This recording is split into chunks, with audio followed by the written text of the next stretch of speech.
It is insecurity, social and political insecurity, that have led to self-determination moves. I don't like the word separatist. Nnamdi Kanu is not a separatist. He's a self-determination movement person. And self-determination is recognized by all international instruments, including the United Nations Charter, the African Charter on Human and People's Rights, the Economic and Political Charter. It's recognized all over the world. So it's not, IPOB that he has formed about 2012 did not start as a violent organization. They were marching on the streets of Onitsha, Oka, Aba, Owerri, Umuahia, and other places, saying we want self-determination. Give us Biafra. They were peaceful. They were blowing whistles, wearing berets. Until 14th of September 2017, when the Nigerian army, through Operation Python Dance, invaded the ancestral home of Eze Kanu, the father of Nnamdi Kanu, at Afara-Uku, Ibeku, Umuahia, in Abia State. 28 defenseless and unarmed Nigerians were killed in that bloody invasion. And Nnamdi Kanu managed to escape with the whiskers and by providence, landing in Rome and later Israel, where he swore to affidavits as regards why he had to run for his dear life. So let me tell Mr. President, sir, let me use this opportunity to beg you, Mr. President, sir, on my bended knees, most genuflectingly, even as our case is right now before the Supreme Court, without prejudice to the outcome, release Nnamdi Kanu immediately.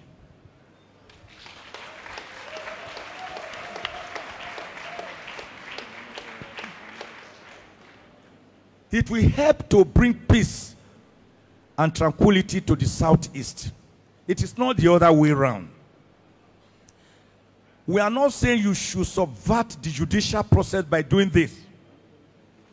You can instruct your Attorney General, who has the powers under Section 174 of the Constitution, to enter a nolle prosequi, a total discontinuance of the whole case. What will bring peace to the Southeast towards 2023 is not the continued detention of Nnamdi Kanu, who has become a metaphor for the Igbo struggle. It is rather his immediate release to his people, and they will be happy.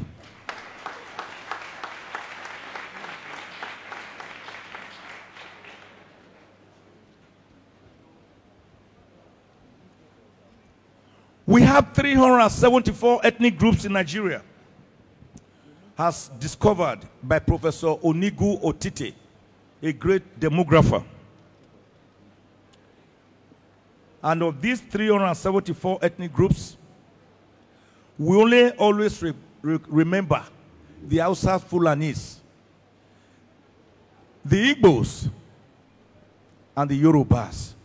Have always asked the question, what happened to the other 371 ethnic groups, of which I am one, a minority within a minority, from a village called Ivyukwe near Agenebode, a minority, in Esako, East Local Government Area of Edo State, a minority.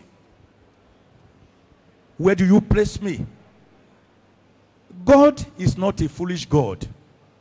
He knew why he planted me there. You must therefore recognize me and give me my full rights as a Nigerian.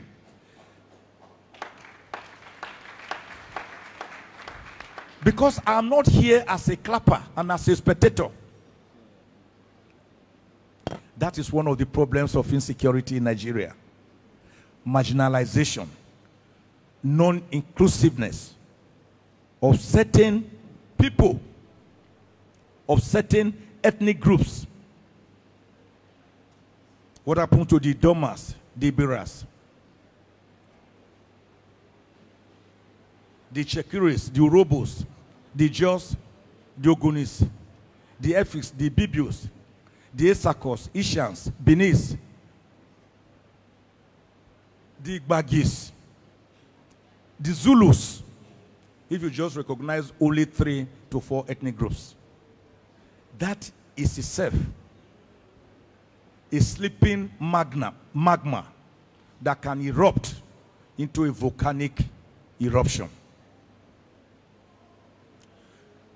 Economic and financial insecurity come there. That is why voters are giving between 5 and 10,000 naira, which is just like $10 or $12, to vote for a particular candidate. Some people are selling the next 4 years just for 10,000 naira. Do you know why? I will tell you. Because they have been so pauperized that many of them feel, let me just get this little one. At least I have seen this one, because our politicians, after they win, they will forget us. That was what Stalin did. Stalin, he called these people and said, let me tell you how to pauperize your people and make them obey you, so that they begin to suffer the Stockholm syndrome. The Stockholm syndrome is a syndrome where the slave falls in love with his master. At dawn, you will call the master, you forgotten, you have not yet slapped me since morning. Why don't you put your legs on my head? That's Stockholm syndrome. So Stanley told the followers, he said, bring me a chicken, a fowl. They brought the chicken. He started pulling out the feathers of the chicken, one by one. And the chicken or fowl was creaking, crying, screaming, in pains, in agony. And when Stanley finished plucking out all the feathers, he dropped the chicken on the floor. And the chicken started dwaddling away in pains and agony. Then Stanley dipped his hands in his pocket and brought out grains. And said, that same chicken that was now going away in pains turned back. Stanley bent down, and the chicken started feeding from his palm. He said, that is what you do to your people, to marginalize them, then conquer them. Then they will obey you. Is that what we are seeing in Nigeria?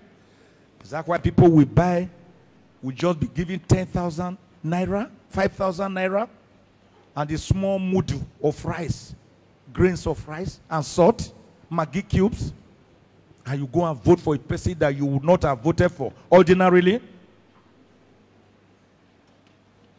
So I have said here in my paper, 35 pages, that we are not actually operating that true germ of democracy, which was defined on the 19th of November, 1863, by the great American president Abraham Lincoln in his Gettysburg Declaration, that democracy is government of the people, for the people, and by the people.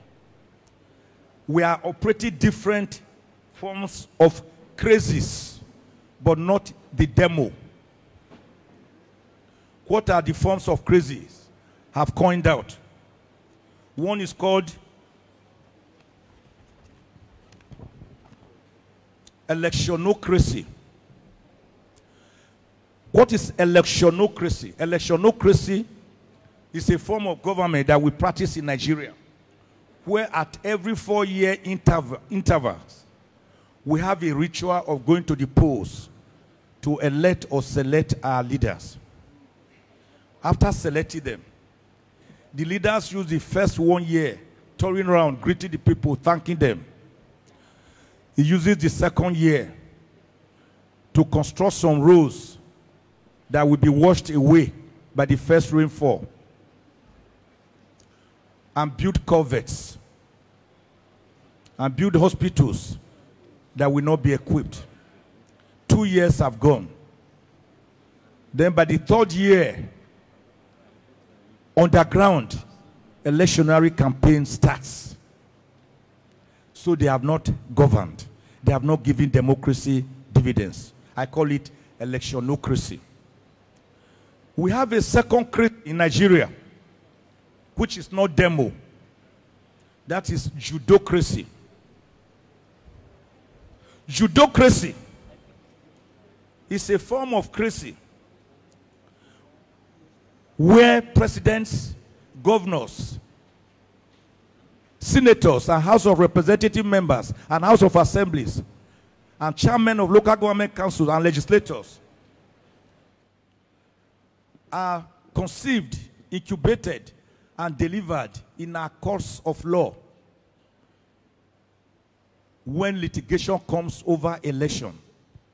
So it is not actually the people that are voted for.